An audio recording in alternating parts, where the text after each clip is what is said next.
All right, everybody, thanks for coming. This is Delete Your Code. I'm Mike Miles, pronouncer he, him. Excited to be back at Nerd Summit. And I have an annotated version of these slides available at this bit.ly link, bit.ly nerds23delete. So feel free to check them out at your leisure.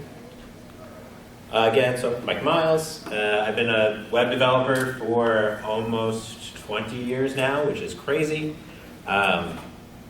Spent a lot of time in the digital agency space. The last few years I've been working in the higher ed area, so I am the director of web development for MIT Sloan, which is MIT's School of Business. So I'm in charge of the team that is responsible for the school's public-facing web properties, like the website, which is mitsloan.mit.edu, which if you're curious is a Drupal 9 website, and some other web properties we work on. If you want to know more about me, mike-miles.com is my website, or I have the handle MikeMiles86 all over the internet. Slack, LinkedIn, social media, but I don't really do that much anymore. Okay, so delete your code. I think those are three scary words to say to a developer. Being a developer myself, there are three words that I regularly try to ignore and not think about doing. Because when you write code, you're solving a problem. You're putting in a lot of creative energy, right? Writing code is an art, writing programs is an art, I think. And so being told or thinking about removing that, deleting it, making it go away is scary. But why is that? Let's talk about it by taking the perspective of a code base, an active code base. So one that you're working on for days, weeks, months, or even years. If a code base is active, it goes through a cycle of changes. So in active code base, first, you get some sort of requirements. These could be initial requirements, these could be updated requirements, something that you need to build for your framework, your application that it has to do, a goal it has to reach. So you take those requirements and you figure out how to build them into your application as a developer, right? You write the code to make the CTA, make the thing work, make it do what you want. Then you have some sort of release process, and then hopefully you're going through a refactor period where you're then cleaning up the code, making it more optimized, making it work better to meet those requirements. And then when you get through that, you go back and you get new set of requirements, new changes, things that you want to update and improve on. I think for a lot of active code bases, developers really work well in these first two stages of being told what we need to do and then figuring out how to do it. Less so on the refactor side, because there can be a hesitation of once something's built to leave it alone, let it work as is until someone tells you it broke, and then go ahead and fix it. But refactoring code is just as much important step as figuring out what you need to build and how to build it. And code bases should only contain code that delivers needed functionality. Those requirements you're hoping to achieve, that's only the code you should have in your code base is what meets that functionality needs, and nothing more. And when I say nothing more, I don't mean anything about, like assets like images and media and stuff, right? I'm going to consider that part of code in this umbrella term for this presentation, but it's only things that meet the functionality you need should be in your code base, in your repository. So what else could there be? Obsolete code. These are pieces of code that are no longer meeting the needs of your project. This could be variables that aren't being used anymore, functions that you're not using, whole classes or services or files that you've just refactored out that have been replaced for whatever reason. It could be third-party dependencies that you no longer rely on, but you haven't removed yet. They're obsolete. They're sitting there, but they're not being used. And obsolete code in your projects causes problems. It can be small problems or big problems. But the type of typical problems is obsolete code decreases the readability of your code base for you and your developers. And I'm going to dive more into each one of these points. Obsolete code increases the complexity of your code base because it's being worked around or it's still existing, so it's still in there that can be executed in some way. It potentially opens up vulnerabilities in your code base if you leave obsolete code in place that in a way that can still be technically executed. That could be a security vulnerability or a vulnerability of another nature. So we look a little more into each one of these. What decreases readability, what obsolete code does, is it makes your code harder to understand. If you're leaving it in place and you or another developer is looking at that piece of code, or say like a code file that has obsolete code in it, you have to read through everything to understand what's going on in that file, which makes your code hard to understand, especially if you're reusing or reassigning variables and that sort of nature, renaming functions. So it takes a lot more mental energy to update your code. So this increases the time to refactor, to make your code better, to meet new functionality, and that increased refactoring time will make it less likely that you're going to want to do it a lot. And finally, this then increases time to resolve issues. So if your application runs into a critical bug, say you're running a website and the whole website goes down, their homepage doesn't work anymore, if there's a lot of obsolete code that you have to wade through to figure out what broke, that's going to take a lot longer to deploy those fixes. So we look at an example. Here I have some just simple JavaScript. There's a couple typos in here. If you can catch them, good for you. So this is a pretty simplistic example. We have on the bottom here, well, at the top for lines 2 through 6, right, we're just getting a total value from an order array. We're on line 5, we're changing that total to be a 2-digit string, and then on line 6, we're prefixing it with a dollar symbol, and on line 14, we're printing it out. So this is all well and good, right? Nothing wrong with this code. Let's say whatever reason you wanted to refactor this for some new requirements, so you threw in some new code. Instead of getting rid of the old section at the top, you're instead on lines 9 through 11 now reassigning the total variable to get the total from a method. Maybe there's a different way you want to do that than just calling this.order for no reason. And then you're reassigning the print total variable from a new function that you're passing total into. So this makes this overall function now, if you have to later in go in and say, hey, the total is not being printed correctly on the order page, on the shopping cart page, and you have to look through this. First you have to read through that first section to understand how total, and you think, oh, total is being assigned from this object, and it's being formatted this way. But then you get down to line 9, you're like, oh, actually, no, total is now getting a value from here. So even this simple example makes it harder to read to understand how total is being generated. Obsolete code increases the complexity of your project and of your code base. This can lead to longer implementation time because if you have obsolete code that you're not sure if it is being used or not, and you're not sure what will happen if you remove it, you're going to figure out solutions to work around it. Obviously, those solutions then are going to be more complex because you're fighting an old system. This makes it harder to optimize your code base because if you're writing new solutions that sort of depend on the old ones that are still there just in case, if you want to go in and refactor that, there's a whole lot more bigger chunks of code that you're going to have to refactor. That's going to make it harder to do. And then this can add to confusion of how to properly execute. Sort of related to the previous example and the next example I'll show. If your obsolete code is still in place and it can still be executed, then when you do have to change functionality, it's going to be harder to understand what to change and how to change it. And there's potential for someone who's not used to that, another developer on your team, or you in the future who's not used to working that section of code for a long time, about what functions or variables to use, and they may accidentally use the obsolete one. So this PHP example here, a very simplistic example. On line 13, we're assigning a message variable with the function getMessage. The function at the top, getMessage, on line 3 and 4, it's just returning a message value from my object. And on line 18, it's just printing that out, right? So a very simple way to print a message from an object. Let's say, though, you have a new set of requirements, and the message actually has to be formatted to meet a different standard. So you throw in some new code. Instead of changing the getMessage function, you add a new one, so you get formatted message. In this simple example, it's just making it uppercase. And on line 15, you're reassigning the variable message to that new value instead of refactoring getMessage because you don't want to touch that old code for whatever reason. This increases the complexity and it makes it more confusing for another developer. Again, if you want to go in and say like, hey, message isn't working correctly, well, they have to figure out which function to use. Worst case also, or another issue is that if someone else wants to retrieve that message and they look at this file, they're going to see there's two methods and they're not necessarily sure which one to use, and so they may use the outdated one because it's obsolete. And finally, obsolete code can open up your code base to vulnerabilities. If you leave obsolete code in place, technically it can still be executed, like that previous getMessage example. So if it can be executed, someone can accidentally use it, or an attacker can reach it potentially, thus exposing data in a way you're not expecting, or outputting something that doesn't meet new requirements. This makes it harder for yourself and your team to understand and determine which methods or functions to utilize, which variables to use, because they have to decide between the obsolete one that's still there or the newer one. And then this, again, opens up insecure code to be available to attackers. So another PHP example here.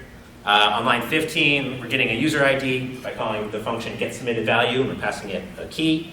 And this very, very bad insecure function that you should never write anything like this if you use PHP. You're saying getSubmittedValue is just returning the get variable with that ID. So if you're not familiar with PHP, like in the URL query string, it'd be a question mark, like ID equals 123.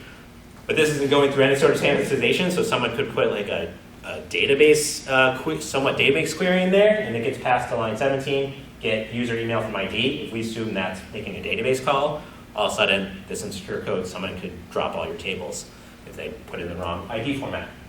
So let's say you want to fix this security vulnerability, you write a new function called getSubmittedID, where you're checking if there's an ID attribute or parameter, and it's integer, and you return the number, and you call that line 15, and you use that. It's a safer way to do it. But that getSubmittedValue is still there, so someone else in your team, another developer, could still call that function and execute it and use insecure code. It's like a big vulnerability. So never write anything like that if you write PHP, just saying.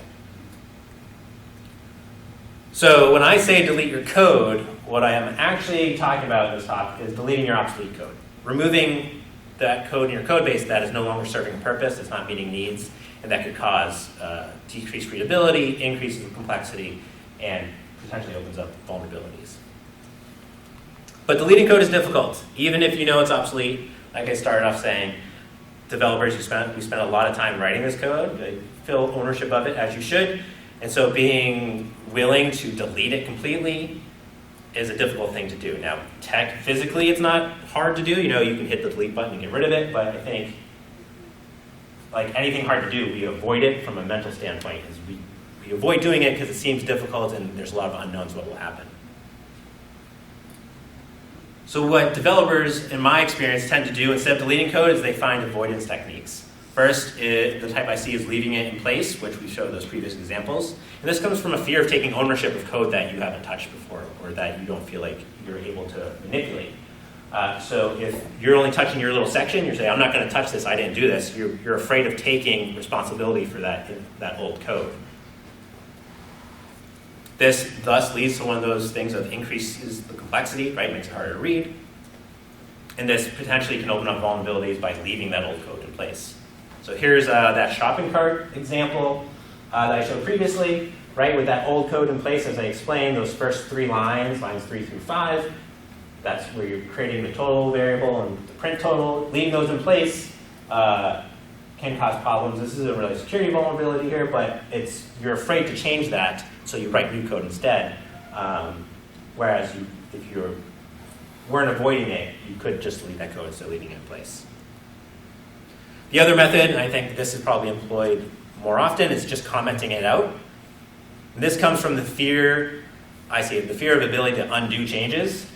Right? So if you're working in code, you're like, well, this isn't really going to work anymore. Let's just comment it out just in case I need to put it back. It's easier to uncomment. That's the thought process behind that. I've definitely had that. But this decreases the readability because that commented out code, depending on how big it is, could take up a lot more of that file, and that's a lot harder to read through your code base. I've seen code where it's like the first 200 lines are commented out, which is crazy.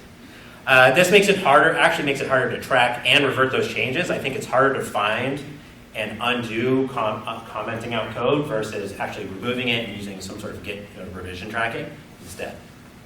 So here's an example, that user data one, where instead we've commented out that old function, getSubmittedValue, and it's just been commented out just in case we need to put it in place. But there's no need. It's not serving a purpose. It's not doing anything. It's just making this file bigger, and this is a real-world example. Right, that'd probably be way more complex. There's a lot more to wade through for a developer. So deleting code is difficult. But a more accurate statement is that deleting code with confidence is difficult. Right? You have this fear of what's going to happen when you remove it. You're not sure, and so as a developer, you avoid it. You either leave it in place, work around it, or you comment it out and leave it in place, make it harder for your code base to be read. So it comes from this place of you want to build code deletion confidence as a developer. in yourself or in your team. And there's 4 ways to do this. One is to be able to understand what the code does. I'm going to dive into each one of these. Second is to be able to identify what code is no longer being used so that you're sure that you know that it's okay to be, it is obsolete. Being able to verify what happens when your code is deleted so you're not unsure what will happen, so you have more confidence that you can remove it. And then finally, being able to easily restore the code that was deleted if you need to. If you have these 4 things, these, I don't know what I want to call them, if they're what traits, I don't know. But if you're able to have these 4 things as a developer, you're more confident in being able to delete your code and you're more willing to do so.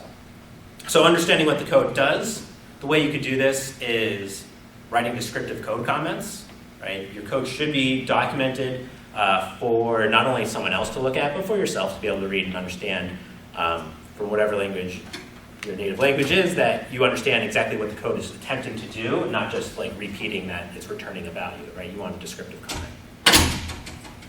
Using a clear naming structure, making sure that your variables are named in a descriptive way, your functions, your methods, or your classes are named in a way that you understand from their titles or what they're called, the function names, what they're going to do. And if you're using any sort of modern framework, following their coding standards for your project or your framework. So for example here's a newsletter, a very simplistic PHP example of a newsletter sign up. So we have this public function, which we can assume it's in a class called newsletter. And the function says subscribe, it takes a variable x, it sets a return value on line 3, on line 5 it's checking if is email subscribed with passing the variable. So I guess we can assume the variable is an email. And then it saves that to the database on line 6 and then returns that value. There's not necessarily nothing wrong with this, but I think it makes it harder for someone new to come in here and understand. It takes longer to understand what this is doing because of the naming structure. Whereas if you reformat it following some, in this example, PHP coding standards, it could be more like this, where you have this functional declaration block that says, hey, subscribe email to newsletter database. The parameter it takes is a string called email, and we expect it's a properly formatted email address, whatever properly formatted email address means, because emails can be very complicated, and it returns a Boolean value. So right, this describes exactly to someone what this function does. The function is now called subscribe to newsletter. This function name is very descriptive. And then the code comments themselves say, hey, check if previously subscribed, so that's what email subscribed is doing. And then the return statement is just return if they've already subscribed, or if we can save it to the database. So we've also reduced this function to that technically just be 2 lines, and it's a lot more understandable for someone to go in here and know exactly what's going on. I think even without the code comments here, this is more readable to know what's going on in the function versus this previous version here. So being able to understand your code will help you be able to quickly identify, or better identify code that's no longer in use. Let's talk about identifying unused code. Part of this is not to blindly copy-paste. If you are maybe building similar functionality than you have in other places in your code base, or you're looking for a solution, say, on Stack Overflow, or I guess now more likely ChatGPT is telling you an example. Just don't copy and paste all the lines of code. You should at the very least, go line through line so you understand, right? That goes back to the understanding what that code's doing, and so that you know which piece you need to copy and paste. Ideally, you're not copying and pasting code, but I do it. I know it happens. So you should make sure as you're copying and pasting, you do it line by line so you understand what you're moving over. What's going to help you then is then with code linters, which you've used any modern programming language, they have some sort of linting style to them. A lot of them have IDE plugins. And a linter, what it will do, it can tell you things like security issues. It can tell you that you're not following the coding standards. It can also tell you that if there's like unused functions or variables, especially with certain IDE plugins, they can give you the tree for like a function call to see where that function is being used or if it's not anymore. So that helps you identify code that's no longer being used.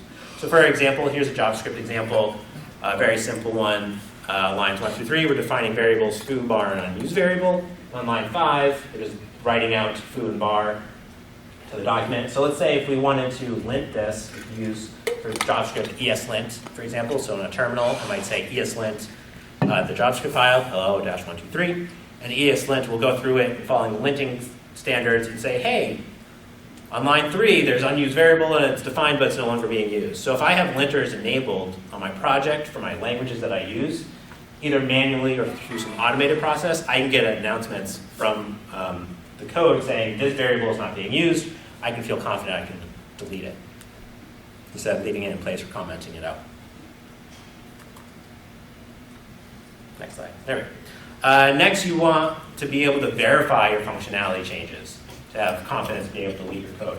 So being able to verify that you're not going to completely break your system by removing code you thought was obsolete to make sure it actually was. One way you can do this is helpful help from your other developers with code reviews. If you open up a pull request or a merge request, if you're using a repository like Git, an interface like that, you can have someone else look through your code. One, to either just say like, hey, ask you why you're deleting something. That means you have to understand why you're doing it so you can defend what you're doing.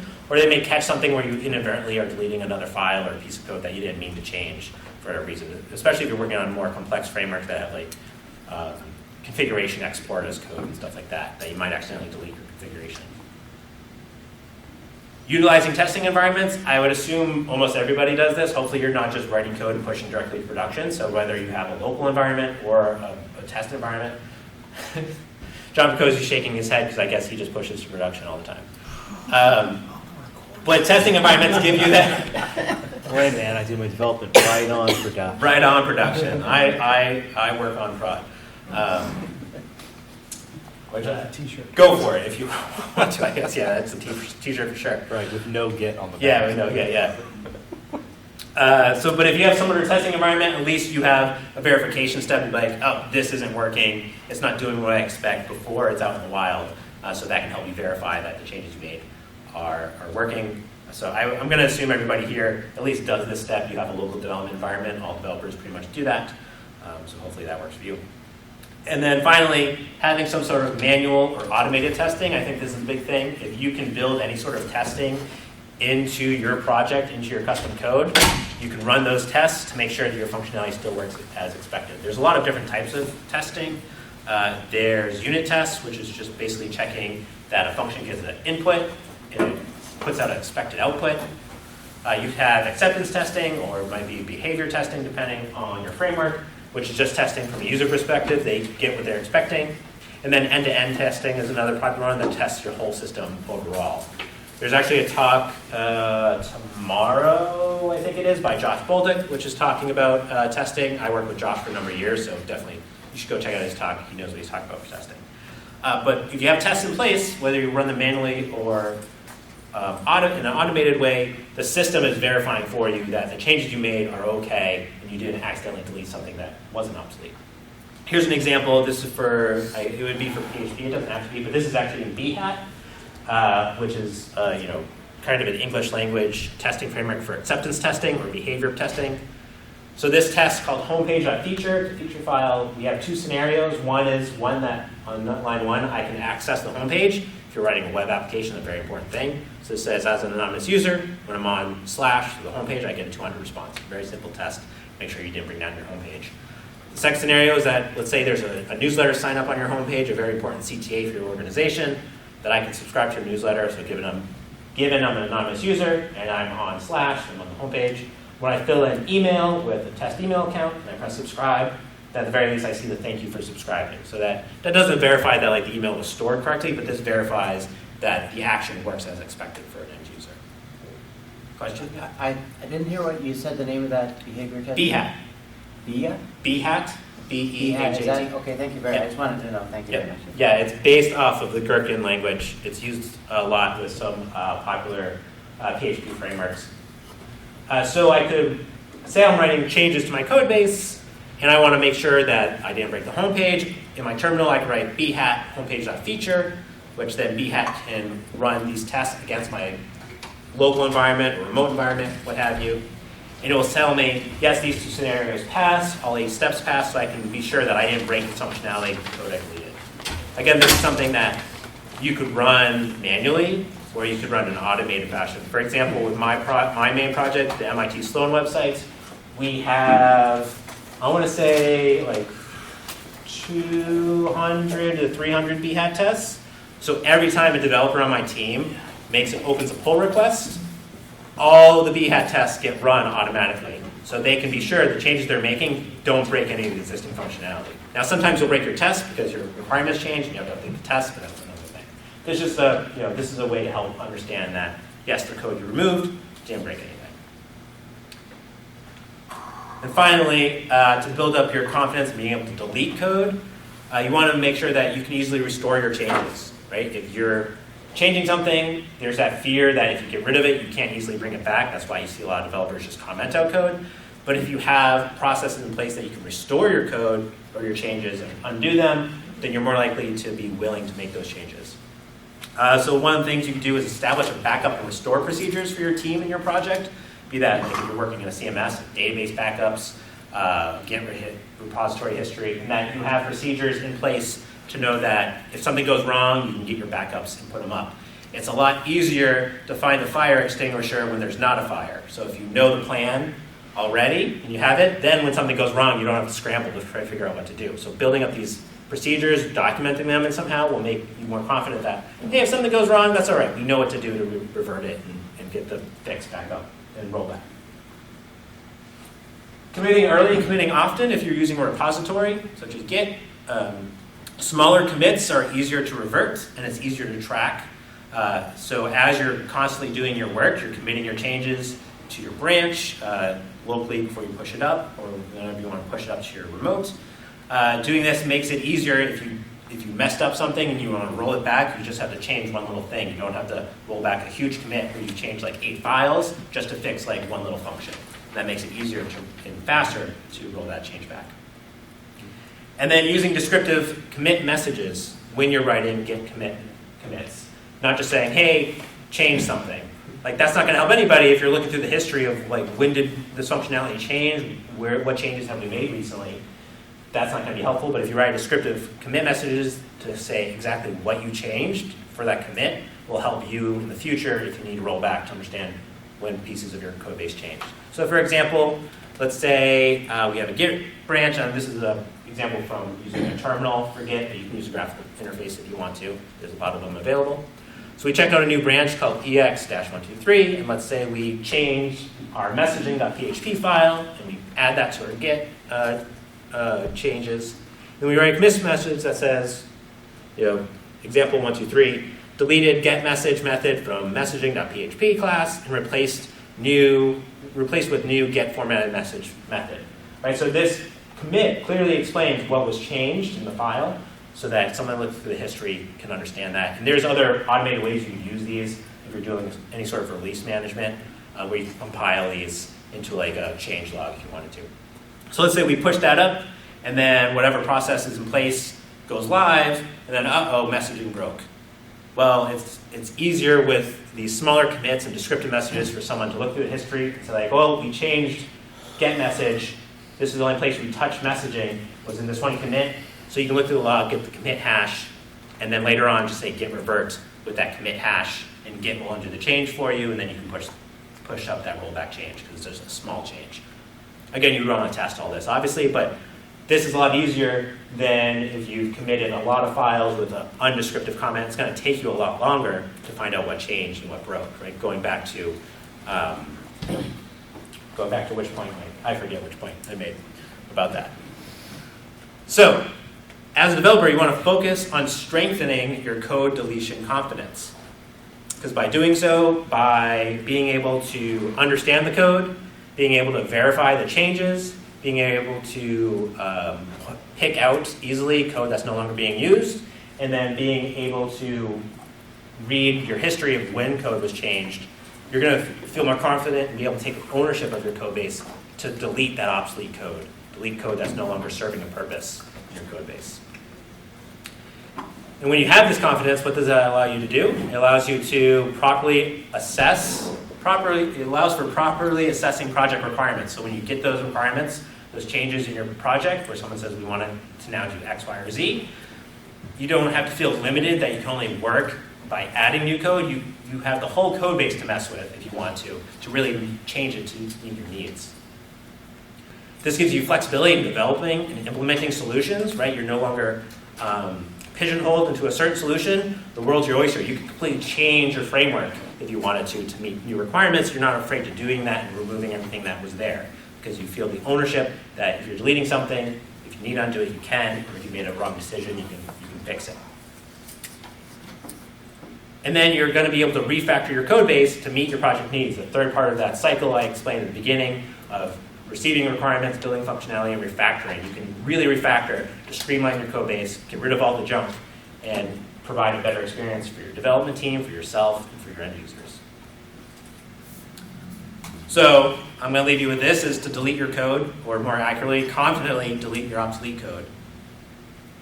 Do that today. If you have time at lunch after this, maybe look at your code base and think about what's something I'm afraid to delete and why, and then figure out what you need to do to feel more confident being able to delete it. Question, yeah? You suggested one resource, BHAT. There was one you mentioned before that, but it was close to when I came in. ESLint. ESLint. That's a linter for JavaScript, so that will tell you the structure of your JavaScript matches. Thank you. Yes. Would you mind going back one slide for the final yeah, I wanted to write them down. Yes, go ahead, write them down. I think that other slide was my last slide anyways, besides the thank you slide, so I have to leave this up if there are more questions. If not, I'll put afterwards, I'll put the thank you slide up that has the bit.ly link for the presentation. Yes? What sort of granularity do you think that the commit often should match? Like, how many changes, just one file? Like, what's your outlook? Yeah, so the question was, what granularity of committing changes is ideal? I think as a completed piece of work, not so that could be a lot of things, but say what's a good example? If I were to have to write, say, a whole new set of functionality for my project that I knew I'd have to write like 8 different functions or change 8 methods, I would do it a method at a time. So as long as I'm writing something I know that's not going to break anything necessarily. Locally, I'd commit as often as I can, not just like writing one line of code, committing, one line of code, committing, but like, all right, I refactored the get message method, so I'm going to commit that change before I move on to the next piece that I have to do. So I break it down into discrete parts of things I need to change. Like, if I need to change one class, like a bunch of functions in there, I'll do that one and commit that before moving on to the next class or a different file. Do you make a class and then write the test functions and then move on to the next, or do you write things and then write all the test functions? Do you write all the code and then test, or do you write test as you're writing the code? Depends on, there's a lot of schools of thought on this. If I'm writing unit tests, which test input and output of a function, I write the unit tests first to make sure, and then I write the code to make sure the test works. If I'm writing acceptance testing, like the BHAT example I showed, I would probably, I would do, when I can, I would write that first also, so I could run it and be like, yes, this test fails, let me write the code to make it to work. But if I'm refactoring a lot of time, I'll do the refactoring, then I'll run to see what tests failed to know like why they failed so I can understand what I changed. And if I have to update the test or I changed something I didn't realize was going to have an effect. So it all depends on the use case, which is a very bad answer, but it depends. Can we open this up as just like a discussion? Because I'd love to talk about both of those topics in detail. We could. There's one more question. And then Sure. I actually have a comment on that too. Like, do you ever use the work in progress like whip in your? Because that actually like factors into like GitHub. I'm pretty sure. Like if you have a broken commit and you whip it, like GitHub won't let you merge if. There are, and I don't know, it depends on the repository you use and like what plugins for them you use, like for GitHub or GitLab or whatnot. Yeah, you can say, if I prefix my commit meshes with WIP, that means it can't be merged, it's a work in progress. And that, if you can utilize those tools, it's definitely useful for your team. I say go for it. That's a Git feature? Whip? Well, like GitHub, certain platforms like GitHub and GitLab probably does too. If you do like whip : it'll be like, when you try to merge it, it'll be like, do you have a work in progress thing? You want to merge it? You can be like, yes or no. Yeah. Depending on how you set up the project. I had a question. You touched upon coding standards. I had 2 questions, I guess. One is, what do you think about the statement that comments lie? And then, have you ever heard that? haven't. Okay, and then 2 is, if you're adopting a coding standard, I mean, languages vary between languages, and then do you opt for a team consensus and saying, okay, JavaScript says this is the coding standard, but we as a team are going to do this, or do you always default to the language on your teams? So over my career, I've gone both ways. A long time ago, with a team I was on, we came up with our own coding standards that we wanted to follow as a team, which I think, depending on the project, could work out. I mean, the purpose of standards is that everybody can then understand the code, right? Because it's written the same way, in the same format. You don't have to work around the way one person writes it versus someone else. So it's a lot more standardized, so you can read more of the code. I like to try to follow the standards of my framework and languages. So like JavaScript following ESLint, for PHP following, if I'm working in Drupal, the Drupal coding standard, simply because that's going to help me if I move to another team, who hopefully they're doing the same thing. And it's, or like if you're working open source and everyone's following that standard, you want to follow their standard too so you can read it. So it's a lot less context switching, I guess, if I have to work like, here's my team's flavor versus here's the project's flavor. So if I'm trying to mess or understand what someone else's code is doing that I'm using, if we're all following the same standard, it's easier for me to understand. Makes sense. Yeah. All right, general comment. You had one. Oh, well, just sort of on both of those topics, I think that at least for me, the biggest determiner for all of those is the maturity of the project that I'm working on. Because like in the beginning of a project, I always find the commits are kind of massive. Because you need a lot of scaffolding sometimes to like, okay, the thing kind of works enough where you can play with it, versus once something's really mature, it's like, oh, well, I tweaked this one thing. Here's a small commit about that one little thing I did. Yeah, and I think that's why, like, when you're talking about refactoring and actually deleting code, doing the smaller commits is better because you're making changes that may break things. So you want to break things in the smallest way possible before you have to you go back in and figure out what you changed that broke it. It's kind of the same idea with tests, too, Yeah. where it's, if you're writing the tests for a feature that doesn't exist yet, I usually like to wait until after I've written the base code, and then I write the tests, and I'm always impressed at how many bugs I didn't find by testing manually.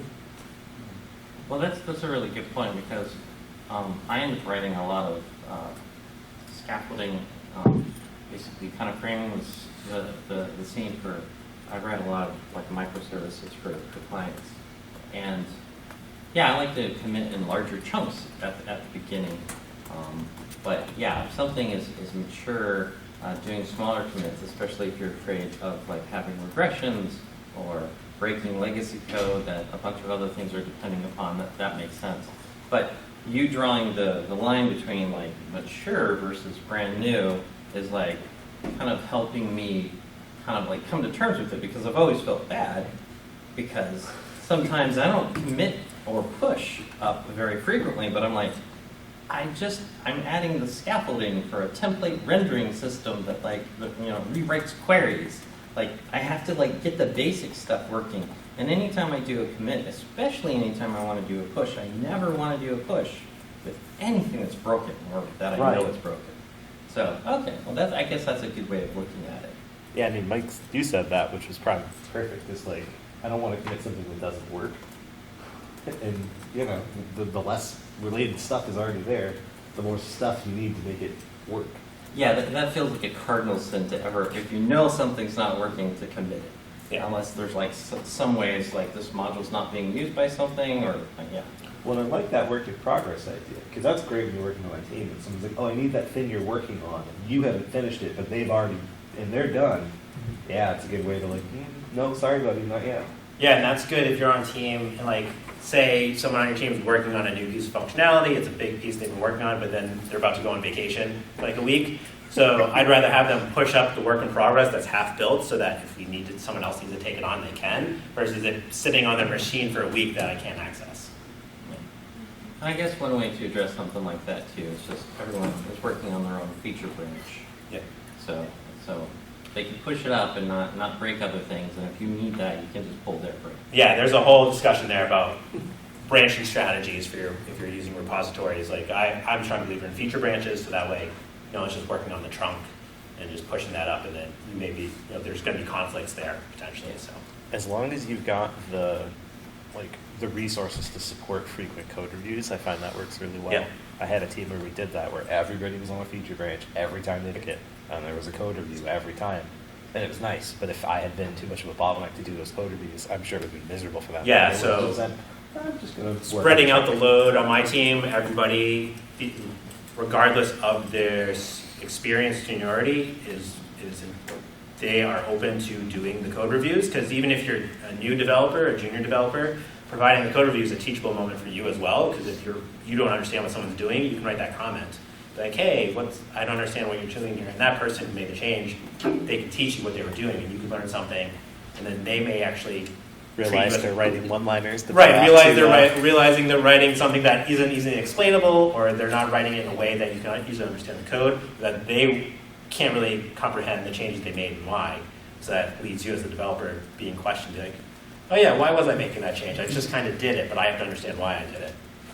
So touching on the topic of code reviews, I know a lot of folks in the programming industry can be territorial and don't like code reviews and things like that. So do you have, just on the social side, do you have ideas around how you can have things like code reviews, but keep them constructive and not upsetting?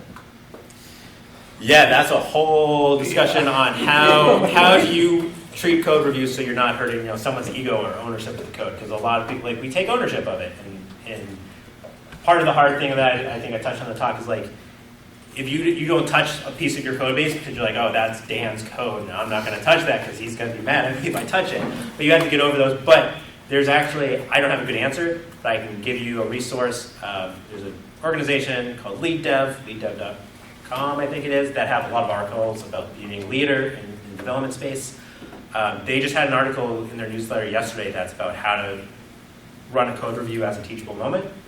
And I think that what I read there gets a lot into it. What's that? The place, can you spell it? Lead Dev, Leaddev. Okay. I wasn't sure if you were saying elite. Elite Dev, no, Lead Dev. Sorry.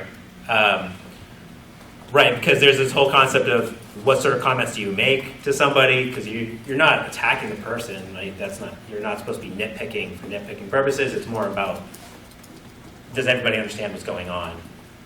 Is this code doing the best it can be? The social concept, the social part of code review is hard and difficult. I had the fortune of having a senior developer earlier in my career. It was very funny. I didn't realize what he was doing at first. But anytime I would look at code and I'd say, blah, blah, blah, your code, he'd like, no, that's not my code. But you just wrote it. Like, no, this is the code. This is not my code. So it was interesting because it took me a little while to get that. But one of the things I've adapted for myself and developers that I work with is no code ownership. It's a real extreme, but I just look at things I try not to be attached to my particular code because stuff gets refactored so frequently and has to be touched by others. Unless you're working on a very small project, I think it can help some cognitive dissonance, especially with the younger developers, if you can get them out of the practice of code ownership, unless it's really something that's specific to them, their cool algorithm for whatever. But I think the more we can kind of move away, when possible, from code ownership, I think it can make it easier to take constructive criticism and have other folks rewriting stuff or doing whatever's needed for the business. So you're saying Git blame is a poorly used Git blame, yeah, don't use Git blame. It's not. I try to look at code ownership as the team owning the whole thing. We're the stewards of this application. Let's say for the work I do, we are all collectively responsible for everything that makes the website work. We are the forefront of this. We get the requests from product team about what changes we need to make to meet certain metrics, but everybody in the team should feel the whole ownership that we're controlling this whole thing to make it better, to make it work, not just I own the messaging part. Like it's a whole overall, like you feel ownership of the whole thing that you want to make it work well. And you have responsibility. Right, you have responsibility. So that's what it's about. It's like making sure everybody feel like I have a responsibility for this whole thing to be working well. And so that then you're less afraid of going in and changing someone else's code. Yeah. Because it's not theirs, it's you're working on making the whole thing better. Can I just make one comment on the code reviews? Michael Lynch, who's at this conference, he gave a talk, I think, here a few years back called How to Do Code Reviews Like a Human. So you can look that up online. I just looked it up. You can find it on his website, or you could probably find him in the hall and ask him. So it's all about like the psychology of being kind and doing Yeah. process. Yeah. So how do you deal with, or how hard is it to delete your code when you have shared ownership? Say a styled component, are you bringing in, your designer, your front-end devs, now you have some tug of war going on. So that, like if you have shared ownership, say of a component from like designer, developer, and I do run into this with working in a framework where the designers come up with something like, this is what we want. And you're like, great, the framework can't really do that, or it's going to be 10 times harder to do. So I think that as long as you're willing to communicate and open up communication, if you're willing to talk, be like, hey, designer, this is what you wanted. Can I explain to you why this is going to be overly difficult? And if we make this change, it's going to be 10 times easier for us to do. And that opens up a way for them to be like, oh, I see where you're coming from. Let me see if I can tweak this a bit to make it, would this be easier? So if there's a back and forth, you're willing to have those conversations, that's where you solve a lot of that before you even get to writing the changes. I don't know if that answers your question. Yeah, perfect, thanks. I heard you spoke about open vulnerability, right? Yes. So in the process of deleting the code, right, you said about deleting the code if confident is very hard, it's difficult. So when you are in the process of deleting the code, so what's the reason that can make you to end up to open the vulnerability? What? Say the last part? What is the process, in the process of deleting the code, right? Yep. What is the reason that can make you to end up to open a vulnerability? Oh yeah, so if you're deleting code, what can open up the vulnerability? Earlier in the talk I showed there's one thing that people tend to do is leave that old code in place instead of deleting it, and they work around it. So by leaving the old code in place, that it could potentially still be executed. So it's a vulnerability there. So it's better to delete it, comment and commit that you delete, commit that, hey, I deleted this, replaced it with this new function, and so you can feel confident that it's no longer can be accessed because it's gone, but if you do need to get it back, you can track your changes and look into it. So you feel confident that you can remove something, comment on that you removed it, commit it to your repository, and then if it does break, you can revert it, but you know it's not there lingering for someone else to accidentally use and expose and potentially do. So that's where I build that confidence of that you're removing vulnerabilities, is that you can remove it and track how you removed it instead of leaving it in place because you don't want to mess with it. All right, pretty much at time, I believe, unless there's any other comments. Oh yeah, there's one more. Yeah, though everybody can leave, you don't have to stay, but listen to them. But I was thinking, getting back specifically to what you talked about in the talk, like I'm a huge fan of deleting code. I love deleting code and I love refactoring code because there's nothing I hate worse than coming into a code base and saying, what is this? And you spend a day investigating and you find out, oh, none of that's called anyway. Good thing I looked through it, right? But one of the things I struggle with is, I absolutely have the faith that, oh, it's in Git, I can get it back if I need it. But I find myself leaving my own code commented out lying around. It's like, what if I need it in 2 or 3 commits from now as I work through the rest of this problem? And I find that I want to be more confident, just just give it the axe, it's in the repository, whatever. But then I have the question of all right, well, how do I go about finding useful nuggets that are stored in old commits? And if anybody, I'm sure the answer is commit messages to some extent, but if anybody has some sort of guidance on that, I'd appreciate it. So one thing I do for that is, having those nuggets to find those changes is we follow almost a daily release process, but part of that is we generate release notes from our commit logs so that I have a script that compiles the commit messages, it references we use Jira or Jira tickets, and that's all linked together. That's an automation we put in place. So if I need to track something, I can look through my release history, which is a lot shorter than commit history, And I can be like, all right, this release had these chunks of changes in it, so I can quickly narrow down when something was changed. So doing something like that where it's easier, where you're not just doing git log and then reading through the history in your terminal, where there's an easier place, a more readable place to understand those changes. All right, I'm going to stop the recording. Thank you for all those on the recording who stayed around for the conversation.